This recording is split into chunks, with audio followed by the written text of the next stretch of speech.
Hey McGinn students, it's Mr. Lohn coming to you on Friday, the end of the week. Hope you guys have a great weekend coming up. But before that happens, we're going to squeeze in one more read aloud, and it comes from the series Do Not Take Your Dragon, and then tonight's is Do Not Take Your Dragon to Dinner. Okay, so here we go. And actually this is a fitting book for us because our school mascot, of course, we are the McGinn Dragons. And so if you want to pretend this is Flame, go ahead. Here we go. Do not take your dragon to dinner. It's a special occasion. It's time for a treat. Time to dress up and go out to eat.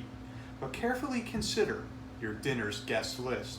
For, my dear friend, I must simply insist, do not take your dragon to dinner.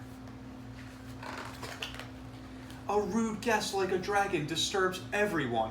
He barges right in. He spoils the fun. A wing in your face, a tail in your drink, and worst of all, that distinct dragon stink. So do not take your dragon to dinner. Waiting for food, she'll get really bored, and then her behavior cannot be ignored. She'll grab for your phone, she'll crawl on the floor, she'll stand on the table and let out a roar. So do not take your dragon to dinner. You may believe that once food is in sight, your dragon will sit and be so polite. But he'll pick up his bowl, he'll drink with a slurp, and then he'll let out a fiery burp. So do not take your dragon to dinner. Burr. And look at that flame. That's not a regular burp. That's a dangerous one. Dragons are known for taking big bites. When the food spills back out, it's a terrible sight. She pounds on the table. She plays with her food. She picks at her fangs. She's very, very rude. So do not take your dragon to dinner.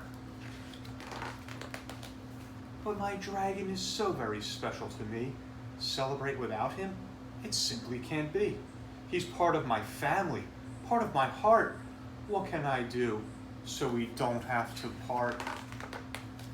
Ah, my friend, I sense your frustration. But dinner at home can be a grand celebration. You can ask your dragon to help with the meal. His flame can sear, his claws can peel. He can set the table, put each dish in its place. He can light the candles with incredible grace. Then at dinner, practice being polite. Sit still, use silverware, try not to ignite. Ask him to use napkins instead of his wings. Remind him to ignore the phone if it rings. Encourage him to close his mouth when he chews, and be sure he remembers his pleases and thank yous. Practice this often, and your etiquette beginner will soon be taking you out to dinner. And that is the end. Here's the menu. And I hope you guys have a wonderful weekend. We'll catch back up next week. Enjoy the couple days off, McGinn. Bye-bye.